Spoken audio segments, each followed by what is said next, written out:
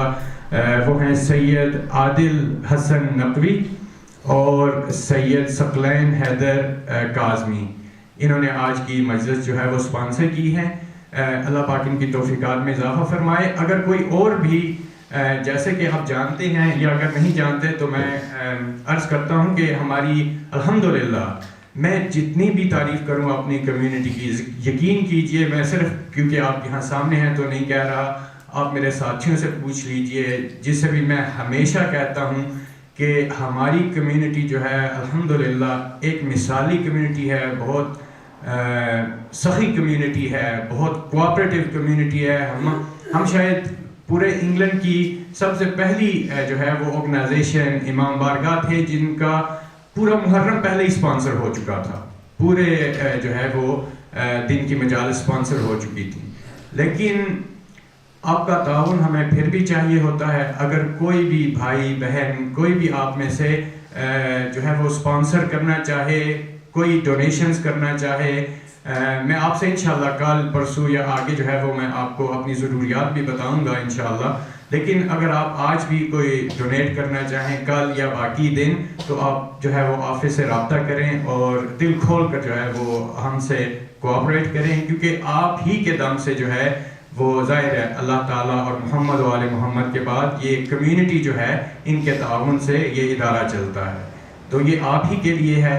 تو آپ اس کی ہمیشہ کبھی نہ سوچئے کہ میری وہ ضرورت ہے, اور یہ خدا اور محمد و آل محمد ضروریات پوری کرنے والے ہیں.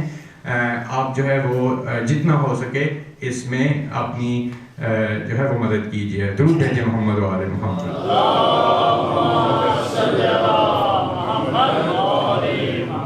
اب میں آپ کی بلند تر صلوات میں دعوت دیتا ہوں مولانا سید قارب حیدر سے کہ وہ آ کر آپ سے خطاب فرمائیں. درود بر محمد و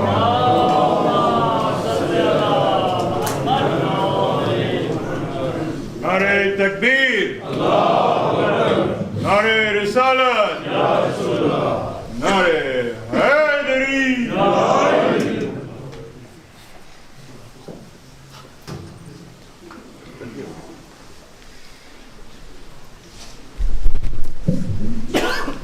على محمد وآل محمد.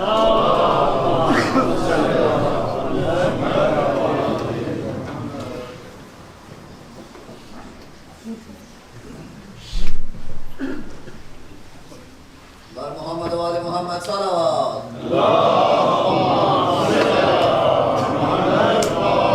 نعرہ تکبیر, نعرہ رسالت, نعرہ حیدری, نعرہ حیدری. بر محمد وآل محمد صلوات.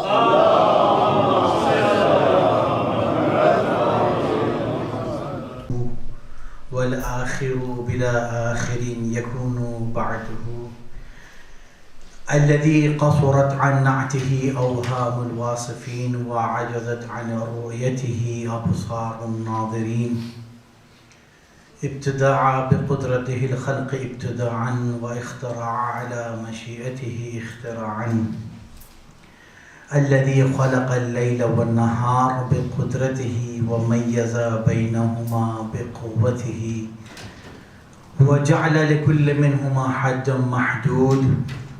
ثم الصلاة والسلام على نبيه الكريم سيدنا وحبيبنا أبي القاسم محمد.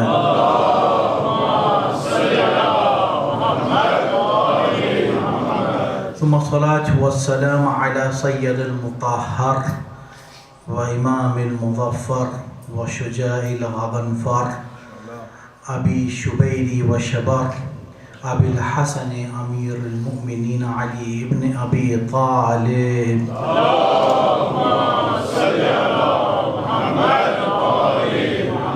ثم الصلاة والسلام على أهل بيته الطيبين الطاهرين المعصومين المظلومين المنتخبين المنتجبين الذين أذهب الله عنهم الرجس ويطهرهم تطهيرا.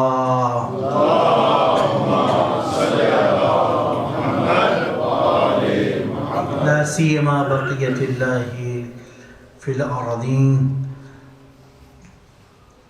أما بعد، فقد قال الله تبارك وتعالى في محكم كتابه وقوله الحق وقبله لعنة الله على أعدائهم أجمعين وغاصب حقوقهم ومنكر فضائلهم من الآن إلى قيام يوم الدين.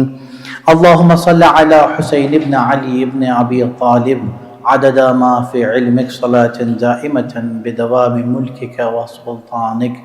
أما بعد، فقد قال الله تبارك وتعالى في محكم كتابه وقوله الحق. بسم الله الرحمن الرحيم. إن الله اشترى من المؤمنين أموالهم وأنفسهم بأن لهم الجنة يقاتلون في سبيل الله فيقتلون ويقتلون وعدا عليه حقا في التوراة والإنجيل والقرآن ومن أوفى بعهده من الله فاستبشروا ببيعكم الذي بايعتم به وذلك هو الفوز العظيم. التائبون العابدون الحامدون السائحون الراكعون الساجدون الآمرون عن المعروف والناهون عن المنكر والحافظون لحدود الله وبشر المؤمنين. صلوات پڑھیں بر محمد و آل محمد.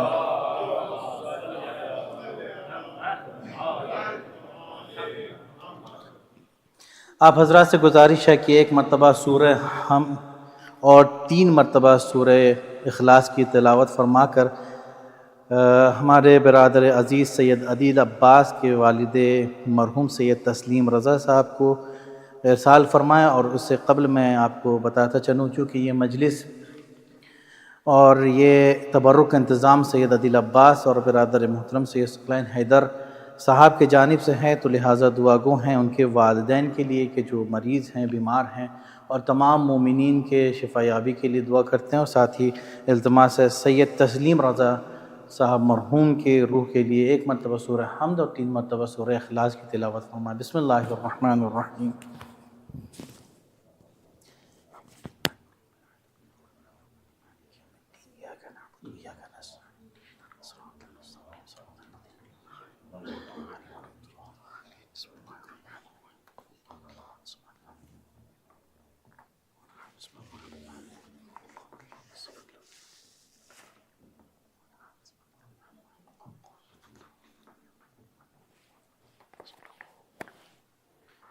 صلوات پڑھیں بر محمد و آل محمد.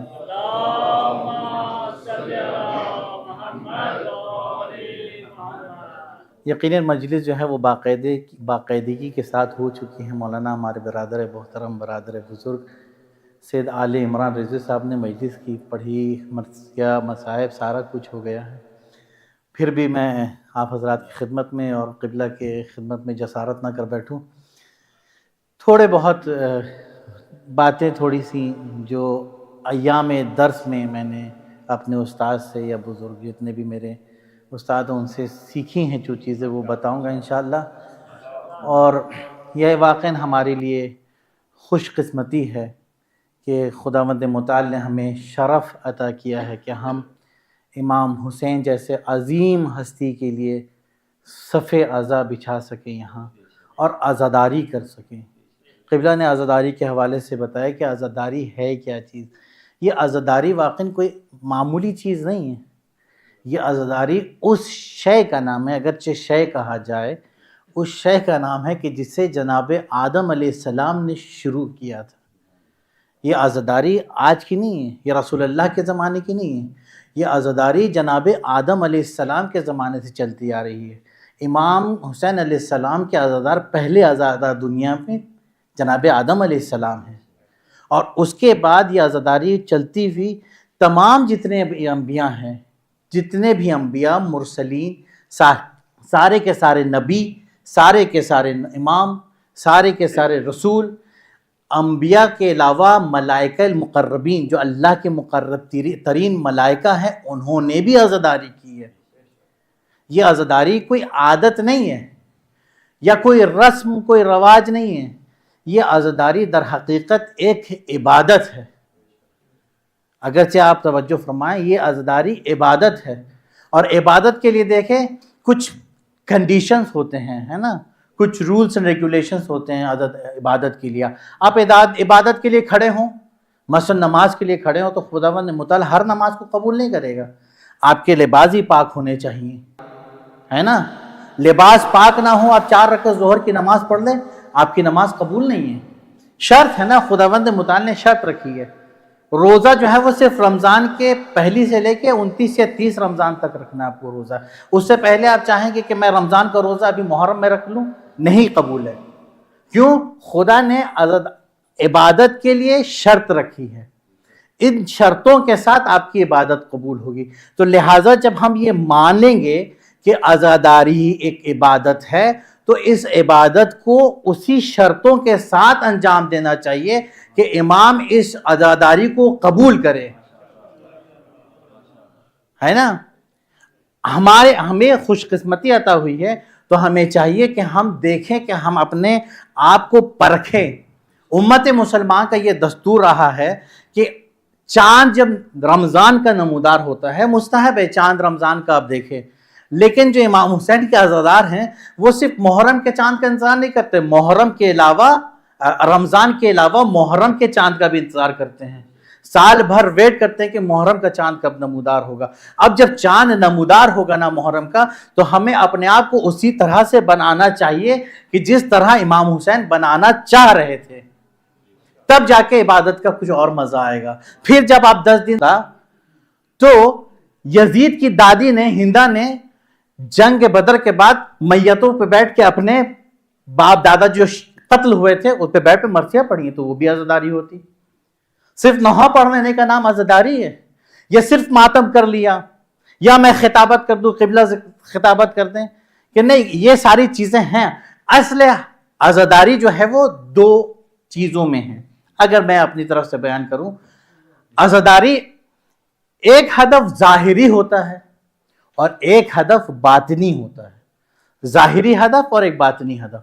ظاہری ہدف میں عزاداری کا مقصد بکا ہے اور رونا ہے، اصل مقصد رونا ہے۔ لیکن باطنی کیا ہے؟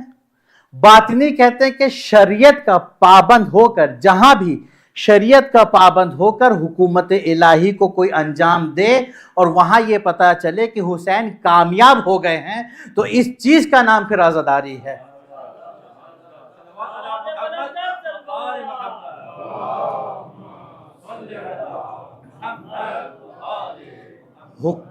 شریعت کی پابندگی کے ساتھ جب حکم الہی کو اگر آپ انجام دیں گے تو وہاں پتہ چلے گا کہ حسین کامیاب ہیں۔ یا میں اگرچہ اور جملہ بدل کے کہوں، ہر وہ قدم، ہر وہ عبادت جہاں ولایت آل محمد کی خوشبو آتی ہے، یا جہاں پہ ولایت علی ابن ابی طالب کی بو آتی ہے، وہاں پھر عزاداری کہلائی جائے گی۔ اگر عزاداری نہ ہوتی تو آج نماز نہیں ہوتی، اگر عزاداری نہ ہوتی تو آج روزہ نہیں بچتا۔ یہ عزاداری اصل دین ہے، اصل اسلام ہے۔ اور میں آپ کو بتاتا چلوں، دیکھیں علم اصول میں ہمارے یہاں پہ واقعی بہت ہی جلدی میں کوشش کروں گا تاکہ مطلب پہنچا سکوں۔ بھائی نے پہلے کیا بیان کر دیا۔ Anyways, I'll try to cover all the things which I would like to present in front of you guys inshallah. صلوات پڑھے بر محمد و آل محمد۔ علم اصول میں ایک چیز ہوتی ہے مقدمہ۔ مقدمہ کیا؟ مثلا آپ حج کرنے جائیں یہاں سے، تو شریعت نے کیا کہا پتہ ہے کہ آپ صرف ایسے نہیں کہ حج کرنے چلے جائیں، حج کے لیے آپ کو مقدمہ انجام دینا پڑے گا، پاسپورٹ بنوانا پڑے گا، ویزے کی ضرورت پڑے گی، ٹکٹ لینا پڑے گا، ان سب کے ساتھ جو ہے آپ کا بدن جو ہے وہ صحیح اور سالم ہونا چاہیے، بیکاز آپ کو وہاں جا کے صحیح طواف صفا مروہ یہ سارا مقدمہ ہے۔ یہ مقدمہ جب آپ کریں گے تو ذل مقدمہ، دو چیزیں، مقدمہ یہ ساری چیزیں مقدمہ ہو گئی، ذل مقدمہ کیا ہے؟ حج، تب جا کے آپ ذی مقدمہ کو انجام دیں گے۔ مقدمہ کو دو گروپ میں یا دو چیز میں ڈیوائیڈ کیا گیا ہے، کہتے ہیں مقدمہ کیا ہے؟ مطلوب بالغیر ہے، ایک مقدمہ مطلوب بالذات ہے۔ مطلوب یعنی طلب، یہ اس کی ذات جو ذل مقدمہ ہے نا، اس کی ذات یہ چاہ رہی ہے کہ اس مقدمے کو انجام دیا جائے۔ جیسے کہ آپ کو چھت پہ چڑھنا ہے، آپ کو چھت پہ چڑھنے کے لیے ایک لیڈر کی ضرورت پڑے گی، اسٹیئر کی ضرورت پڑے گی نا، لیکن جب آپ چھت پہ چڑھ جائیں گے، چھت پہ پہنچ گئے، پھر آپ کو سیڑھی کی ضرورت نہیں ہے۔ یہ مقدمہ بالغیر ہے، مطلوب بالغیر ہے، کام ختم ہو گیا، چھت پہ پہنچ گیا، اس کا کام ختم ہو گیا۔ لیکن ایک چیز ہے مقدمہ بالذات، جیسے نماز کے لیے وضو، نماز کے لیے وضو، کہتے جب تک آپ کا وضو باقی رہے گا تب تک آپ کی نماز رہے گی، ہے نا؟ 4 رکعت اگر نماز پڑھ رہے ہیں اور خدا نخواستہ بیچ میں آپ کا وضو ٹوٹ گیا تو نماز بھی ٹوٹ گئی۔ تو یہ مقدمہ بالذات ہے۔ سمجھ میں آئی بات کہ مقدمہ بالذات کہتے ہیں کس سے؟ جب ذی مقدمہ کو پورے آخر تک پہنچا دے، جو مقدمہ ذی مقدمہ کو آخر تک کامیابی تک پہنچا دے، اختتام پہنچا دے، وہ مقدمہ بالذات ہوتا ہے۔ جیسے کہ وضو نماز کے لیے جب تک وضو ہے تب تک نماز باقی ہے، اسی طرح سے عزاداری کے لیے کہا گیا کہ جب تک عزاداری ہے دین بچا ہوا ہے، اسلام بچا ہوا ہے۔ اگر مقدمہ نہیں تو ذی مقدمہ نہیں، اگر عزاداری نہیں تو اسلام بھی نہیں، دین بھی نہیں۔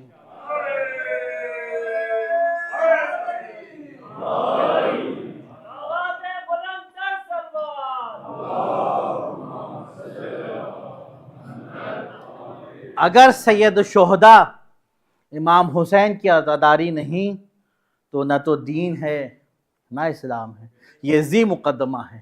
جہاں تک امام کی عزاداری ہے وہیں تک ہی اسلام ہے، جہاں ختم دین بھی ختم، اسلام بھی ختم۔ صلوات پڑھے بر محمد و آلہ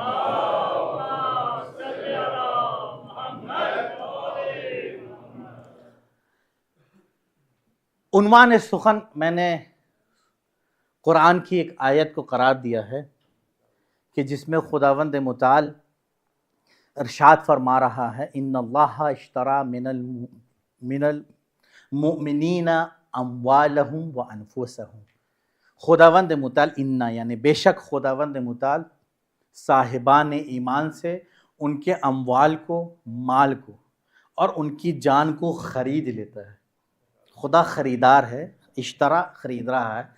ان اللہ اشترا من المؤمنین، صاحبان ایمان سے خداوند متعال کیا کر رہا ہے؟ ان کے مال کو خرید رہا ہے اور ان کی جان کو بھی خرید رہا ہے، اور خریدنے کے عوض کیا دے رہا ہے؟ بِأَنَّ لَهُمُ الْجَنَّةَ، اور خریدنے کے بعد انہیں جنت عطا کر رہا ہے۔ ٹھیک ہے، اس کے بعد کیا ہے؟ کہتے ہیں یہ صاحبان ایمان کون لوگ ہیں؟ یہ جس سے خداوند متعال جان و مال خرید رہا ہے، جنت عطا کر رہا ہے، وہ کون لوگ ہیں؟ آیت بعد میں یہ بتاتی یقاتلون فی سبیل اللہ، اور یہ صاحبان ایمان وہ لوگ ہیں جو اللہ کی راہ میں جہاد کرتے ہیں۔ اور کیا ہوتا ہے جہاد کرنے کے بعد؟ فَيَقْتَلُونَ وَيُقْتَلُونَ، کہ یہ جہاد کرنے کے بعد جہاد کرنے میں قتل بھی کرتے ہیں اور قتل ہوتے بھی ہیں، قتل کرتے بھی ہیں اور قتل ہو بھی جاتے ہیں۔ وَعَدًا عَلَيْهِ حَقًّا، اور ان سے خداوند متعال نے بالکل وعدہ کر رکھا ہے، اور حق گوئی کے ساتھ حق وعدہ کر رکھا۔ کہاں وعدہ کیا ہے خدا نے؟ کہا فی التورات، تورات میں کیا ہے، والانجیل، انجیل میں، والقرآن، قرآن میں خدا وعدہ کر رہا ہے۔ ومن اوفی بعہدہ، اور خدا کر رہا ہے کہ اللہ سے زیادہ بھلا وعدے کا وفا کرنے والا کون ہے؟ کون ہے جو اللہ سے زیادہ وعدہ کو وفا کرے؟ ومن اوفا بعہدہ من اللہ، اللہ سے زیادہ وعدہ کا وفا کرنے والا کوئی نہیں ہے. فاستبشروا، اور تم لوگ خوش ہو جاؤ، ببیعکم الذی بایعتم بہ، اے صاحبان ایمان، اے صاحبان کردار، کہ جو تم نے اللہ کے ساتھ معاملہ کیا ہے نا اس معاملے پہ خوش ہو جاؤ. وَذَلِكَ هُوَ الْفَوْزُ الْعَظِيمُ، اور تمہارے لیے یہ بڑی کامیابی ہے، یہ بڑی کامیابی ہے. کہتے ہیں کہ تمام علماء نے متفق ہو کے کہا کہ یہ آیت اور اس آیت کے بارز مصداق، یعنی یہ آیت پوری کی پوری طرح اگرچہ کسی پہ فٹ ہوتی ہے وہ ذات امام حسین علیہ السلام پہ ہے کہ خداوند متعال نے امام حسین کے جان کو خرید لیا، خریدنے کے بعد جنت کو حوالے کر دیا ہے.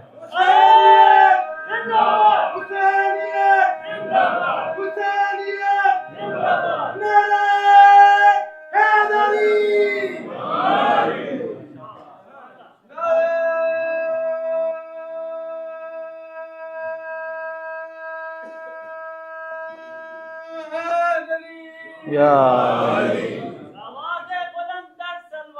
اللہم صلی علی محمد و آلہ. ان اللہ اشترى من المؤمنین اموالہم وانفسہم بان لہم الجنہ یقاتلون، یہ قتل کرتے ہیں، قتل ہو بھی جاتے ہیں، اور اللہ نے وعدہ کیا ہے تورات اور انجیل، صرف قرآن میں نہیں وعدہ کیا ہے، تورات میں بھی ہے، انجیل میں بھی ہے اور قرآن میں بھی ہے، تینوں جگہ خدا نے وعدہ کیا ہے کہ ہم انہیں جنت عطا کریں گے. اور تو تم خوش ہو جاؤ کہ ایسا معاملہ تم نے خدا کے ساتھ کیا ہے، تو اپنے معاملے پہ خوش ہو جاؤ. اور یہ بڑا معاملہ ہے، بڑا عظیم چیز ہے، بڑی عظیم کامیابی ہے. پھر خدا دوسری آیت میں خدا ان صاحبان ایمان کا پھر ذکر کرتا ہے. یہ صاحبان ایمان کون لوگ ہیں، ان کا تذکرہ کرتا ہے، صفت بیان کرتا ہے، کیریکٹرسٹک بیان کرتا ہے کہ کس کردار کے ہیں. التائبون، یہ صاحبان ایمان توبہ کرنے والے ہیں. اگر یہ توبہ نہ کرتے تو ہمیں توبہ کرنے کا سلیقہ نہیں پتہ چلتا. انہوں نے توبہ کر کے بتا دیا کہ کس طرح توبہ کیا جاتا ہے. انہوں نے توبہ کر کے اللہ کی مرضی کو خرید لیا ہے. التائبون، اس کے بعد کیا ہے؟ العابدون، اور یہ عابد ہے، عبادت کرتے ہیں. انہوں نے عبادت کا سلیقہ ہمیں بتایا ہے. جب ان کا ایک فرد عبادت کے عروج میں پہنچتا ہے تو سید العابدین بن جاتا ہے، زین العابدین بنتا ہے.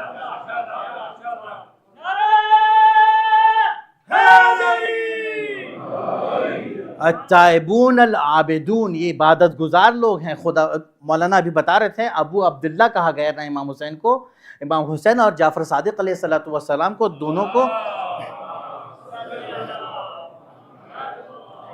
ان دونوں امام کو، تھرڈ اور سکس کو، دونوں کو ابو عبداللہ لقب دیا گیا. اچھا، لقب کیا چیز ہے؟ ہمارے یہاں پہ جب عربی گرامر پڑھیں گے، عرب کے ساتھ اٹھے بیٹھیں گے تو آپ کو پتہ چلے گا 3 چیزیں ہوتی ہیں. ایک ہوتا ہے اسم، نام، ایک ہوتا ہے لقب، ایک چیز ہوتی ہے کنیہ. ٹھیک ہے نا، 3 چیزیں ہیں. نام کیا؟ جیسے میں نے اپنے بچے کا نام رکھ دیا، بھائی کے والد نے بھائی کا نام رکھ دیا، آپ کے والد نے آپ کا نام دیا، اسم نام ہے یہ. لقب کسے کہتے ہیں؟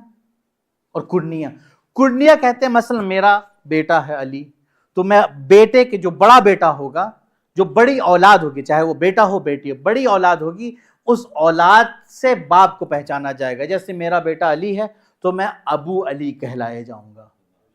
یہ لقب ہے. کنیہ کسے کہتے ہیں؟ تیسری چیز، کنیہ کہتے ہیں کہ انسان، عرب کیا کرتے ہیں، کسی کو کسی خاص عادت کی وجہ سے یا کسی کیریکٹر کی وجہ سے اسے ایک کنیہ دے دیتے ہیں. ہم بھی دے دیتے کنیہ اپنی زبان میں.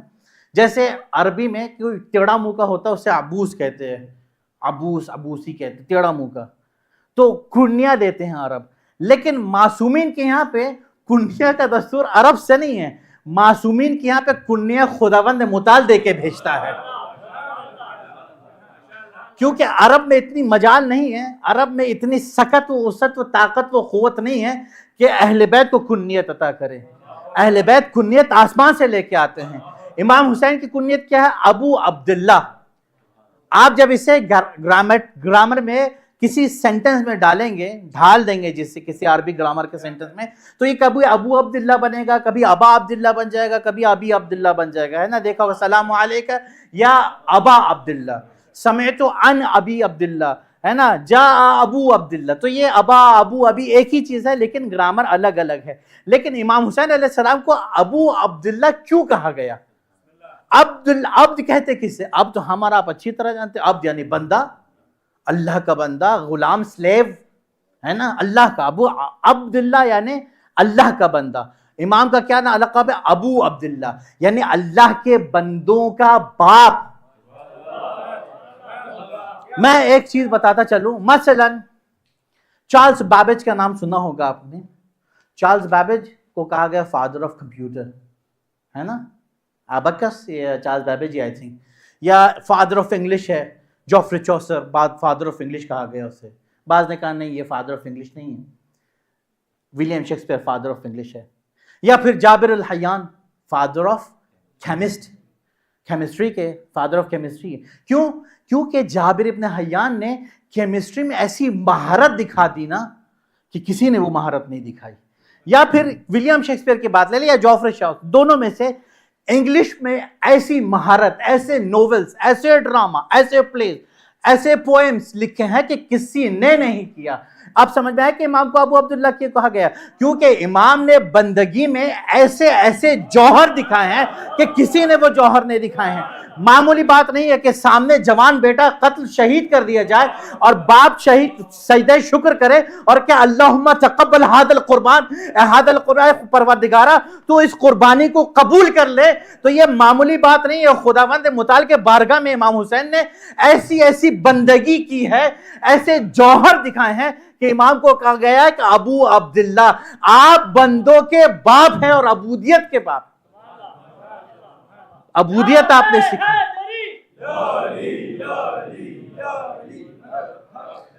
ایک صلوات پڑھے بر محمد.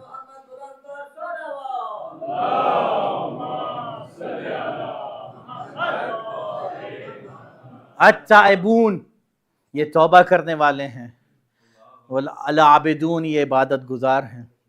پھر قرآن صفت بیان کرتا ہے الحامدون، یہ حمد کرنے والے ہیں. انہوں نے حمد کیا، خدا کی تسبیح کی تو ہمیں سمجھ میں آیا کہ تسبیح کیسی کرنی ہے. میں روایت بتاتا چلوں آپ کو. کہتے کہ جب جناب سیدہ کا صلوات پڑھے بر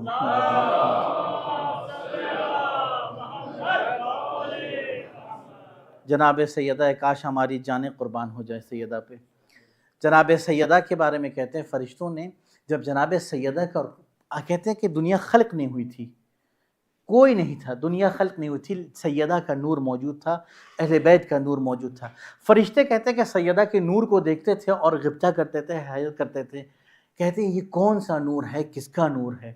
کہتے ہیں کہ جب اس نور نے جب کہا اللہ اکبر تو فرشتوں نے کہا ہم نے پھر سیکھا اللہ اکبر کرنا.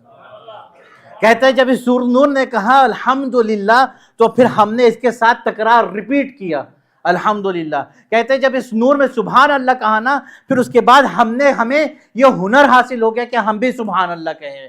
والحامدون، یہ حمد کرنے والے ہیں، یہ حمد کرنے کا سلیقہ بتاتے ہیں. اس کے بعد کیا کہا؟ السائحون، اللہ صفت بیان کر رہا ہے نا صاحب ایمان کی.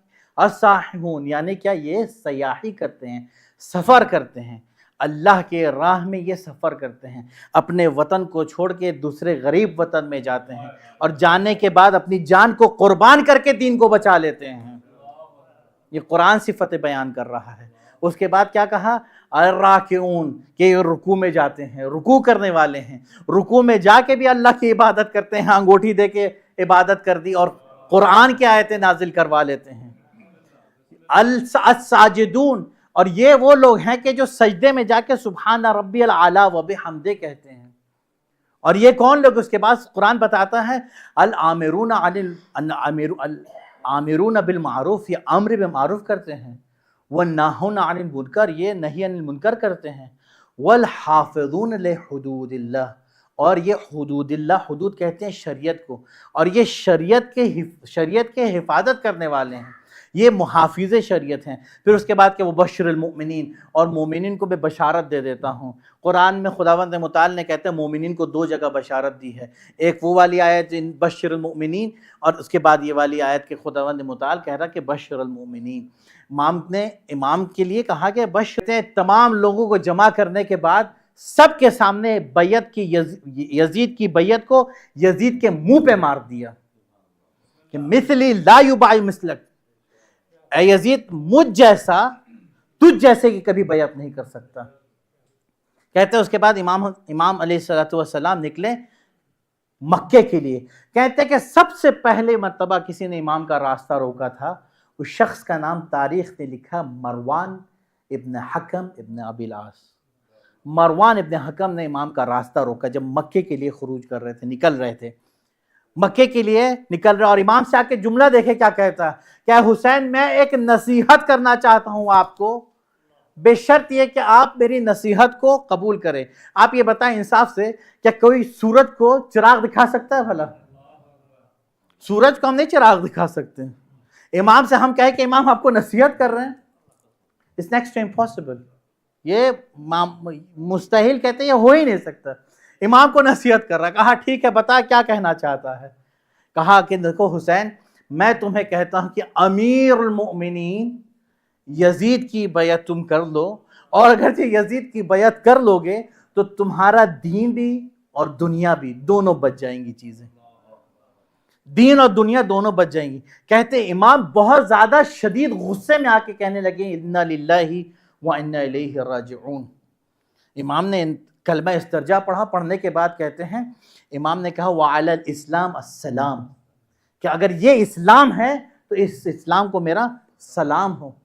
اس کے بعد پھر امام کا اذ بلیت الامہ بالراع یزید، کہ تو نے اگرچہ یزید کی بیعت میں اس امت کو اکٹھا کیا ہے، ویحک یا مروان، اے مروان تجھ پہ اللہ کی لعنت ہو۔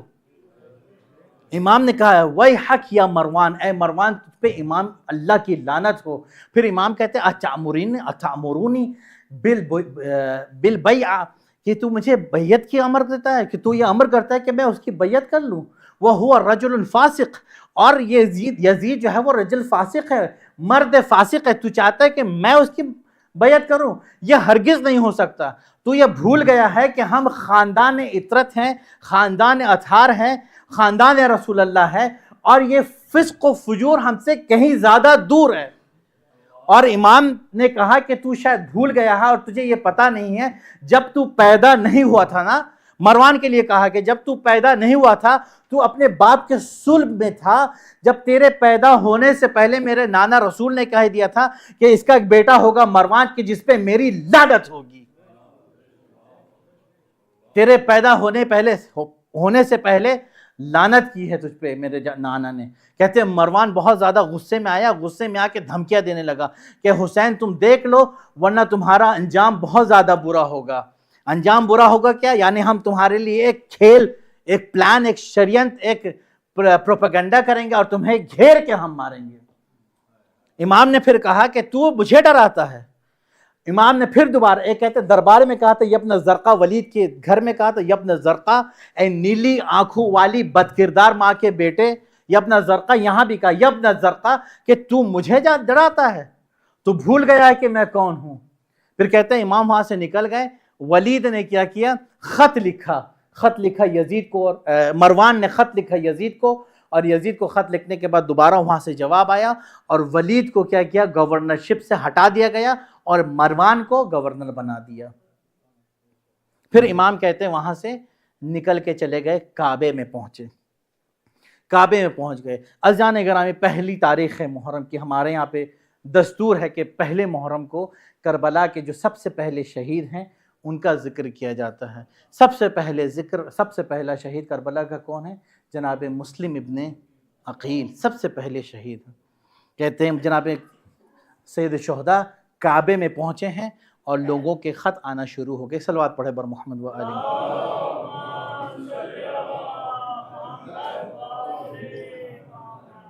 کعبے میں، اچھا ایک آیت میں بتاتا چلوں، دیکھیں جناب مسلم کی عظمت دیکھیں، جناب مسلم کی فضیلت دیکھیں۔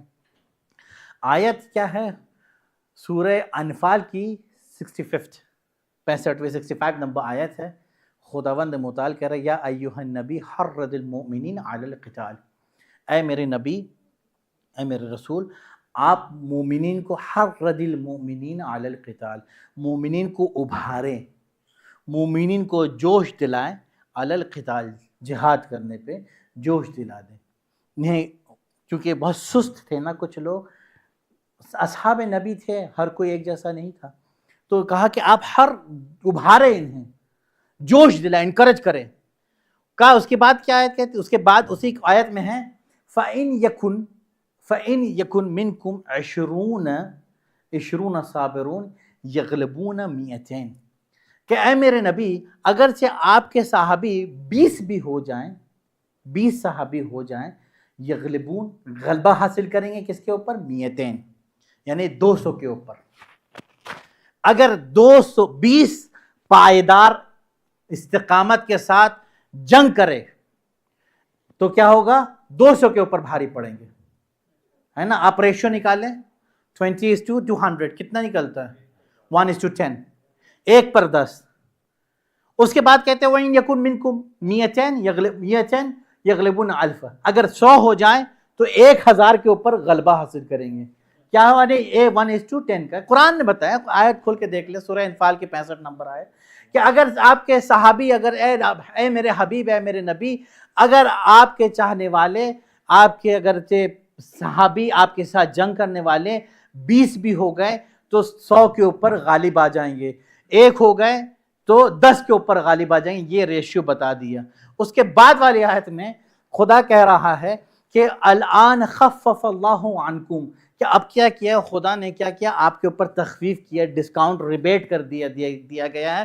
کیوں؟ ان علم فیکم ضعفا، کہ ہمیں یہ معلوم ہوا ہے، خدا کہہ رہا ہے کہ ہمیں معلوم ہوا ہے کہ آپ کے اصحاب میں تھوڑی کمزوری ہے، ضعف ہے، کمزور ہیں. تو اب کیا ہوگا؟ فَإِن يَكُن مِّنكُمْ، اب کیا ہوگا کہ مئتین کے اوپر ہوں گے، یعنی 100 200 کے اوپر بھاری پڑیں گے. یعنی اب کیا ریشیو نکل رہا ہے؟ پہلے 1:10 کا نکل رہا تھا، اب کیا ہوا؟ 1:2 کا. پہلے ایک صحابی رسول 10 پہ بھاری تھا، اب کیا ہو گیا؟ ایک جو ہے وہ 2 پہ بھاری ہو گیا ہے.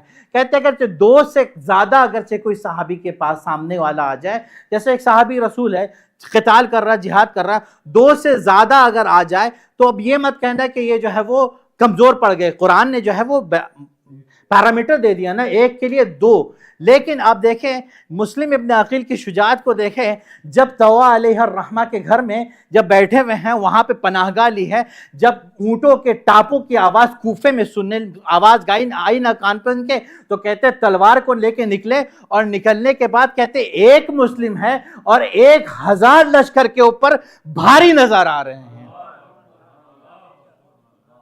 ایک مسلم ہے اور 1000 کے اوپر بھاری ہے. ابن اشعث ایک لعین کمانڈر ان چیف تھا. کہتا ہے کہ اس نے جا کے ابن زیاد سے کہا کہ ابن زیاد پہلے 300 کا لشکر بھیجا، 300 کے لشکر کو جو ہے وہ جناب مسلم نے اکیلے ہی کام تمام کیا، اور کہتے ایک ہاتھ سے لڑتے تھے، ایک ہاتھ سے جناب مسلم کے ایک ہاتھ پہ تلوار تھی، دوسرا ہاتھ خالی تھا. دوسرا ہاتھ سے کہتے فَيَأْخُذُ الرَّجُلُ بِيَدِهِ وَيَرْمِيهِ فَوْقَ الْبَيْتِ، کہتے ہیں کہ کہتے ایک ہاتھ سے لڑتے تھے، تلوار چلاتے تھے، دوسرے ہاتھ سے جناب مسلم ہاتھ سے پکڑ کے اڑا کے پھینک دیتے تھے دوسری جگہ پہ. اتنی شجاعت دکھائی ہے. کہتے ابن اشعث نے کہا کہ مجھے جو ہے وہ 300 کا لشکر جب ہار گیا، دوبارہ 300 کے لشکر کو منگوایا، وہ بھی گیا، 600 گئے، تو پھر تیسری مرتبہ جب منگوایا ہے تو ابن زیاد نے کہا یہ بتاؤ کہ ایک مسلم کے لیے تمہیں کتنے لوگوں کی ضرورت ہے؟ میں لشکر کے اوپر لشکر بھیجے جا رہا ہوں، تم مسلم کو قابو نہیں کر پا رہے، مسلم کو گرفتار نہیں کر پا رہے ہو.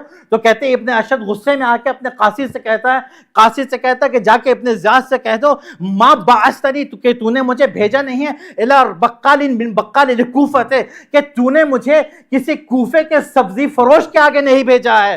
کہتا اچھا، تو مجھے قاصد کہنے لگا تو میں بتاؤں کہ کیا بتاؤں، ابن زیاد سے میں کیا کہوں؟ کہا جا کے ابن زیاد سے کہہ دو بل بعثنی الی اسد زرغام، کہ تو نے مجھے پھاڑ دینے والے شیر کے سامنے بھیجا ہے.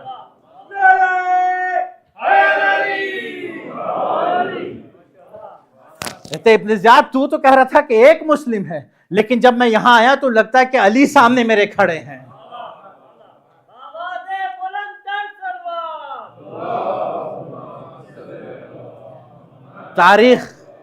تاریخ نے بیان کیا کہ امام کو 10 رمضان سے خط مسلسل آنا شروع ہو گئے. 10 سے لے کے 15 رمضان تک 5 دن مسلسل خط آیا. بعض کہتے ہیں روایت میں ہے کہ شیخ بحر الانوار میں روایت ہے کہ 18,000 کی تعداد کہی کہ 18,000 خط آئے، بعض کہتے 12,000. تو 5 دن میں اتنے سارے خط کا آ جانا. میرے بزرگان کہتے ہیں استاد کہ نہیں 12,000 کاؤنٹنگ میں 1 2 3 4 نہیں، 12,000 اس طرح سے خط نہیں آئے تھے. کہتے اس زمانے میں قبیلے والا سسٹم ہوتا تھا، جیسے میں قبیلے کا ہیڈ ہوں اور میرے انڈر 200 مرد ہیں، میں اکیلے سائن کر دوں یعنی 200 کے اپنے نمائندگی کی ہے. تو اس طرح سے کہتے ہیں 12,000 لوگوں کے توقیع سگنیچر پہنچے اور امام کو بلایا. تب امام نے کیا کیا، جب امام کے اوپر جب بہت زیادہ خط آنے لگے تو امام نے پھر جا کے کہا کہ میں بھیجتا ہوں، انی باعثن، کہ میں بعث کرتا ہوں، بھیجتا ہوں اخی اپنے بھائی کو، وابن عمی اپنے چچا کے بیٹے کو، معتمدی و ثقتی کہ میں اپنے معتمد اور ثقہ اپنے سچے وفادار آدمی کو بھیجتا ہوں. کیا کہا امام نے کہا انی باعث اخی وابن عمی، کہ میں اپنے بھائی کو بھیجتا ہوں، چچا کے بیٹے کو بھیجتا ہوں. یہ بتائیے مجھے کہ جب امام نے ابا عبداللہ نے کہہ دیا کہ میں اپنے چچا کے بیٹے کو بھیج رہا ہوں وابن عمی، تو پھر کیوں کہا اخی، اپنے بھائی کو کیوں بھیج رہا ہوں؟ معلوم ہوا امام یہ کہنا چاہتے، دیکھو یہ امام کا جو مشن ہے نا، یہ حسین کا جو مشن ہے، یہ حسین کا جو انقلاب ہے، جو حسین کے انقلاب میں شامل ہوگا وہ حسین کا بھائی کہلائے گا. امام نے بھیجا جناب مسلم بن عقیل کو، اور کہتے ہیں مسلم بن عقیل چلے، اور جانے کے بعد امام جناب مسلم اکیلے نہیں تھے، کہتے ہیں 4 اور ساتھی تھے، 5 لوگ تھے، بعد نے کہا 4 لوگ. لیکن راستے میں پہنچتے پہنچتے کیا ہوا، کہتے ہیں یہ بھوک اور پیاس کی شدت میں یہ لوگ سارے کے سارے مر گئے، مسلم اکیلے رہ گئے. اور کہتے ہیں ایک قریہ میں، ایک دیہات پہ جا کے پہنچے، اور پہنچنے کے بعد جناب مسلم نے امام کو خط لکھا. امام کو خط لکھ کے کہتے کہ یا امام مولا مجھے خوف ہے کہ میں بھی نہ مر جاؤں راستے میں، اور مجھے ایسا نہ ہو کہ میرے مر جانے کی وجہ سے آپ نے جو پیغام بھیجا ہے نا وہ پیغام پہنچ نہ پائے، مجھے اس چیز کا خوف ہے، تو لہٰذا آپ کسی کو اور بھی بھیجیں میرے ساتھ. تو امام نے پھر دوبارہ لکھ کے بھیجا کہ نہیں مسلم، تم میرے سفیر بن کے کوفہ تک پہنچو گے. امام نے سفیر بنایا. سفیر پتہ کسے کہتے ہیں؟ سفیر کہتے ہیں، آپ انگلش میں ایمبیسیڈر کہتے ہیں، ایمبیسیڈر کہہ دیتے ہیں نا. ایمبیسیڈر کون بناتا ہے بتائیں؟ ایک ملک ہی تو بناتا ہے، ملک ایمبیسیڈر بناتا ہے. جتنا زیادہ ملک بڑا ہوگا، پاورفل ہوگا، اتنا ہی پاورفل اس کی ایمبیسی ہوگی، اور اتنا ہی پاورفل اس کا ایمبیسیڈر ہوگا. امام جتنے پاورفل ہیں، امام نے اپنے شایع نشان شخص کو بھیجا ہے. اور یہ دیکھیں ایمبیسی جو ہے وہ ہم نے بناتے، ایک ملک بناتا ہے، ایک کنگڈم بنا دیتی ہے ایمبیسی. امام یہ بتانا چاہتے کہ دیکھو تم یہ مت سمجھا کہ میں اکیلے ہوں، میں خود میں ایک کنگڈم ہوں، میں خود میں ایک ملک ہوں، میں خود میں ایک دولت ہوں. امام نے اپنے ہی شایع نشان آدمی کو بنا کے بھیجا سفیر کے، جاؤ کوفے میں جاؤ. کہتے ہیں جناب مسلم چلے، اور چلنے کے بعد کہتے ہیں ایک دور سے ایک دیہاتی عربی یعنی دیہاتی دکھا، اور دیہاتی کہتا ہے مجھے دور سے دکھ رہا تھا کوئی یہ ہاشمی نظر آ رہا ہے. اچھا عربوں میں خاصیت تھی، عرب جو ہے وہ دور سے ہاشمی کو پہچان جاتے ہیں، یعنی جو رسول اللہ کی اولاد ہے، سادات کو عرب دیکھ کے پہچان دیتے ہیں یہ سید ہے. کہ مجھے لگا کوئی ہاشمی آ رہا ہے. یہ دیہاتی قریب گیا، قریب جا کے پوچھتا ہے من ای بقاء ارض انت، کہ یہ بتا کہ زمین کے بقع کی جمع ہے، بقع کہتے ہیں جگہ کو، کہ زمین کے کس خطے سے تعلق ہے تیرا؟ خاندان وحی سے تعلق ہے نا جناب مسلم کا، خاندان فصاحت و بلاغت سے تعلق ہے نا. یہ نہیں کہا کہ میں مدینے سے تعلق رکھتا ہوں. جناب مسلم نے جواب بھی ویسے ہی دیا. کیا کہا جناب مسلم؟ کہ بقعۃ الذی تضمنت فیہ جسد رسول اللہ، کہ میں اس خطے سے تعلق رکھتا ہوں کہ جہاں رسول اللہ کا جسم مبارک انوار نور مطہر رسول کا سویا ہوا ہے۔ کہا اچھا تو تم مدینے سے ہے؟ کہا ہاں میں مدینے سے ہوں۔ کہا مدینے سے کہاں سے ہو؟ کہا قریش۔ اچھا قریش میں کہاں، کس خاندان سے، کس قبیلے سے؟ کہا میں ہاشمی ہوں۔ بولا اچھا ہاشمی ہوں، یہ بتاؤ کہ کس کے بیٹے ہو، کس گھر سے ہو؟ پھر جناب مسلم نے یہ نہیں کہا کہ میں عقیل کا بیٹا ہوں یا علی کا بھتیجا، علی کا داماد ہوں، یہ نہیں کہا۔ مسلم نے کہا کہ میں اس گھر سے تعلق رکھتا ہوں جہاں ربوبیت کی، عربی میں ہے کہ جہاں ربوبیت کی ہوا چلتی ہو، کہ جہاں عطر ولایت برسائی جاتی ہو، میں اس گھر سے تعلق رکھتا ہوں۔ تو یہ کہنے لگا، وہ دیہاتی کہتا کہ اچھا تو تم رسول کے بیٹے ہو، تم نبی کے بیٹے ہو، تم ابو طالب کے بیٹے ہو، تم علی کے بیٹے ہو؟ کہا ہاں میں علی کا بیٹا ہوں، علی کا بھتیجا ہوں، علی کا داماد ہوں۔ کہا این ترید، کہاں جانا چاہتے ہو مسلم؟ کہا الکوفہ، کوفہ جانا چاہ رہا ہوں۔ کوفہ جانا چاہ رہے ہو؟ اما تعلم ان اہل الکوفہ اہل المکر والغدر، کہ مسلم تمہیں نہیں پتا کہ کوفہ والے اہل مکر ہیں، مکار ہیں اور غدار لوگ ہیں؟ اچھا یہ حقیقت دیکھیں، کوفہ ایک حقیقت میں ایک عظیم سرزمین کا نام ہے، ایسا نہیں ہے کہ کوفہ میں جو ہے مکار اور غدار تھے۔ اصل میں ہوا یوں کہ ہمارے ایک بزرگ عالم دین ہیں، برادر عزیز ہیں قم میں، انہوں نے اپنے ریسرچ میں اس بات کو نقل کیا ہے، سید صادق اہل آبادی کہتے ہیں کہ کوفے میں ہوا یوں، کوفے کے ساتھ یہ مصیبت ہوئی کہ کوفے میں جب شام کا ایک امیر جب شام میں حاکم بن گیا، اس نے کیا کیا، 25,000 کہتے ہیں 25,000 25,000 شامی بد کردار آوارہ فیملی کو کہتے ہیں کوفہ سے اٹھا کے، شام سے اٹھا کے کوفہ منتقل کیا۔ 25,000 بد کردار فیملی جو رسول کے دشمن لوگ تھے، انہوں نے کیا کہ وہ شام، امیر شام نے وہاں سے اٹھا کے یہاں شفٹ کیا۔ کہتے ہیں کوفے میں جو خرابی مچی نا، انہی فیملیز کی وجہ سے مچی، ورنہ آپ دیکھیں کوفے کے لیے امام صادق علیہ السلام نے کہا الکوفہ تربت تحبون و احبها، کوفہ کی تربت، کوفہ کی مٹی، تراب کوفہ وہ ہے کہ جس سے ہم محبت کرتے ہیں اور وہ ہم سے محبت کرتی ہے۔ تراب کوفہ عاشق ابو تراب ہے، کیونکہ معمولی چیز نہیں ہے۔ امام نے کہا کوفہ ہمارا گھر ہے، حرم اہل بیت ہے، تو اس کوفے میں آخر ایسے حالات کیوں خراب ہو گئے؟ بہرحال کہ کہا کہ تم کوفہ میں جانا چاہ رہے ہو، تنہا جا رہے ہو، اکیلے جا رہے ہو، کہ تمہیں پتہ نہیں کہ وہ لوگ کیسے ہیں؟ کہا کہ کہاں، کس نے کہا میں تنہا جا رہا ہوں؟ مسلم، جناب مسلم کی شجاعت دیکھے، اکیلے ہیں، فصاحت دیکھے، کہاں اکیلا جا رہا ہوں؟ اللہ کفیلی، محمد وکیلی، علی و زمیلی، وہ حسین و دلیلی، میں اکیلا نہیں ہوں، اللہ میرا کفیل ہے، اللہ کفیلی، محمد و دلیل، محمد و زمیلی، کہتے ہیں محمد میرا وکیل، محمد و وکیلی، محمد میرے وکیل ہیں، علی ان زمیلی، علی میرے ساتھی ہیں، وہ حسین و دلیلی، اور میرے رہنما حسین ہیں۔ میں اکیلے تو نہیں جا رہا ہوں۔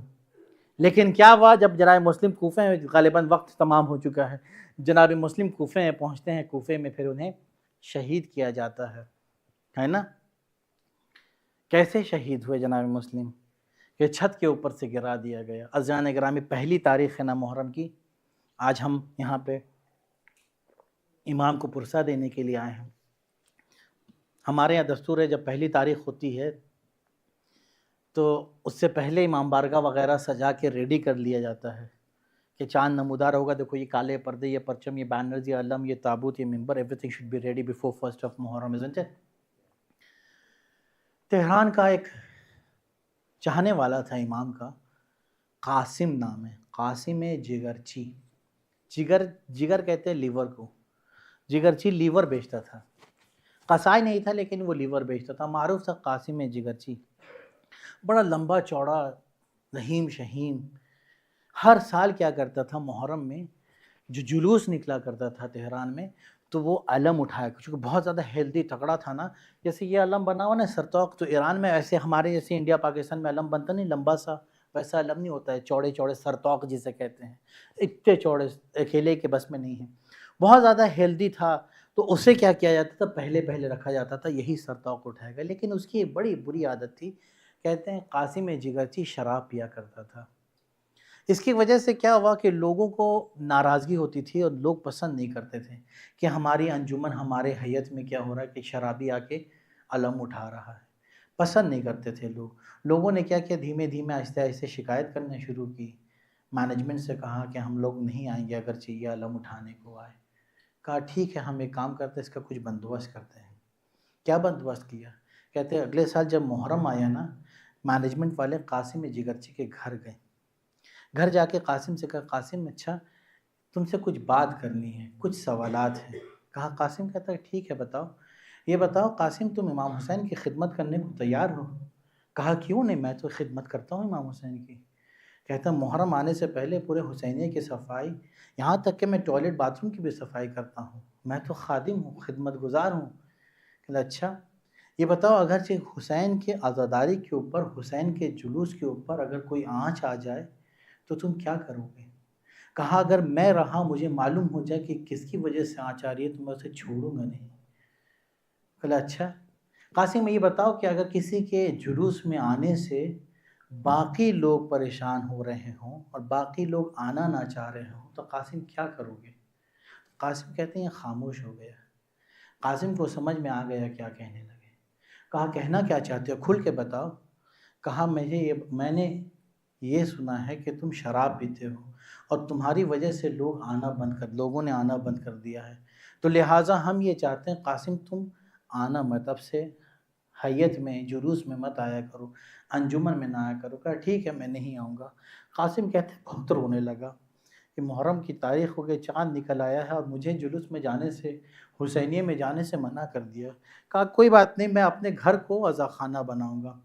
ایران میں بیسمنٹ میں گھر ہوتا ہے نا، تو اس نے کیا کیا، بیسمنٹ میں جا کے کہتے چاروں طرف پردہ لگا دیا، سیاہ پردہ، روتا جاتا ہے، امام کو یاد کرتا ہے کہ امام مجھے آپ کی عزاداری کرنے سے منع کر دیا گیا ہے، چاند کی تاریخ ہو چکی ہے، مجھے منع کیا گیا ہے، میں اپنے گھر میں عزاداری کروں گا۔ پرچم لگا رہا ہے، رو رہا ہے۔ کہتے اس کے بعد پہلی تاریخ آئی، بچوں نے پوچھا، بیوی نے پوچھا کہ چلو قاسم جلوس نکلنے والا، کہا نہیں تم لوگ جاؤ، میں بعد میں آ جاؤں گا۔ بیوی بچے گئے تو قاسم کہتے اپنے گھر کے اندر عزاداری کرنے لگے۔ پہلی تاریخ گئی، دوسری تاریخ گئی، تیسری گئی، کہتے اس کے بعد چوتھی تاریخ کو کہتے ہیں کہ جو پریزیڈنٹ تھا مینجمنٹ کو واقع کہتا قاسم ہم یہ چاہتے ہیں کہ تم جلوس میں آؤ واپس اور علم کو آ کے اٹھاؤ۔ کہا اچھا۔ تھوڑی دیر بعد کیا ہوا، دوسرا جو مینجمنٹ کا آدمی تھا، سیکریٹری تھا، وہ بھی آ کے کہتا ہے کہ قاسم تم آ کے علم اٹھاؤ، ہم چاہتے ہیں کہ تم جلوس میں آؤ۔ پھر تیسرا آیا، چوتھا آیا، آ کے کہنے لگا، سب کہتے ہیں کہ قاسم تم واپس آ جاؤ۔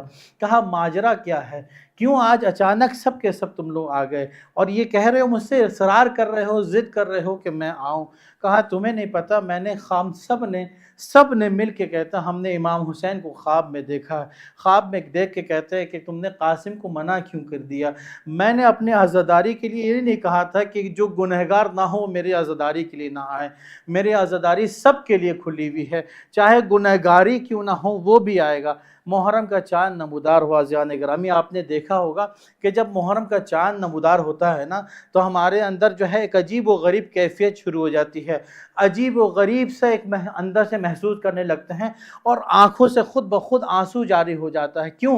امام صادق علیہ السلام فرماتے ہیں اذا حل حلال محرم نشرت الملائکہ قمیص الحسین، کہتے ہیں کہ جب محرم کا چاند جب نمودار ہوتا ہے نا تو آسمان پہ فرشتے کرتے ہیں کہ قمیص الحسین، امام کے قمیص کو کیا کہتے ہیں آسمان کے اوپر لہرانے لگتے ہیں۔ اور کون سی قمیص؟ مخدبون بالدماء و مخرق، کہتے ہیں وہ قمیص، وہ امام کا کرتا جو خون آلودہ ہے، جو تیر سے زخمی ہو چکا ہو، چھلنی ہو چکا ہو، کہتے ہیں اس قمیص کو آسمان میں لہرانے لگتے ہیں۔ پھر امام نے کہا کہ تمہیں نہیں پتہ، ہم اس قمیص کو اپنی آنکھوں سے دیکھتے ہیں۔ امام زمان علیہ السلام نے کیا فرمایا زیارت ناہیہ پہ؟ کہتے ہیں کہ وہ قمیص جو تم لوگ دیکھتے ہو نا کہ جسے دیکھ کے تمہیں رونا آ جاتا ہے محرم کے چاند میں، وہ قمیص کہتے ہیں 365 دن سال بھر میرے آنکھوں کے سامنے ہوتا ہے۔ لو عزیزان گرامی چاند نمودار آ گیا۔ جناب مسلم کہتے ہیں جب اوپر سے پھینکا گیا نا تو جب اوپر سے گرایا گیا، مسلم دیکھتے ہیں نیچے بچے کوفے کے ٹہل رہے ہیں، آواز دی اے لوگو میں یہاں غریب ہوں، میرے 2 بچے یہاں رہ گئے ہیں، میری شہادت کے بعد میرے بچوں کا خیال رکھنا، ہوگا. لو عزیزان گرامی، امام کا جو قافلہ مکے سے نکلا نا 9 محرم 9 ذی الحجہ کو، قافلے کے اندر عجیب و غریب پریشانی کا عالم. کہتے مولا عباس آگے بڑھے. مولا عباس کے بہنوئی تھے نا مسلم. کہا اے آقا مجھے ایک دفعہ بتا دیجئے کہ میرے بھیا مسلم کی کیا خبر ہے، کیا خیریت ہے. کہا یہ 2 انگلی کے درمیان سے دیکھو عباس. کہا جیسے عباس نے دیکھا نا مسلم کو اوپر سے زمین سے نیچے گرایا جا رہا. کہتے عباس نے کہا اے حسین، اے آقا ہمیں اپنی امامت سے اتنی اجازت دے دیجئے کہ میں کوفے پہنچ جاؤں اور مسلم کو اپنے آغوش میں لے لوں. کہا عباس تم نے اوپر دیکھا ہے، نیچے دیکھو. کہا جیسے عباس نے 2 انگلیوں کے درمیان سے نیچے دیکھا تو دیکھا اماں فاطمہ جھولی پھیلائے ہوئے انتظار کر رہی ہے. مسلم میں آغوش میں تجھے لوں گی. الا لعنت اللہ علی القوم الظالمین سیعلم الذین ظلموا ای منقلب ینقلبون. ان للہ و انا الیہ راجعون. رضا بقضائہ و تسلیما لامر ماتم حسین.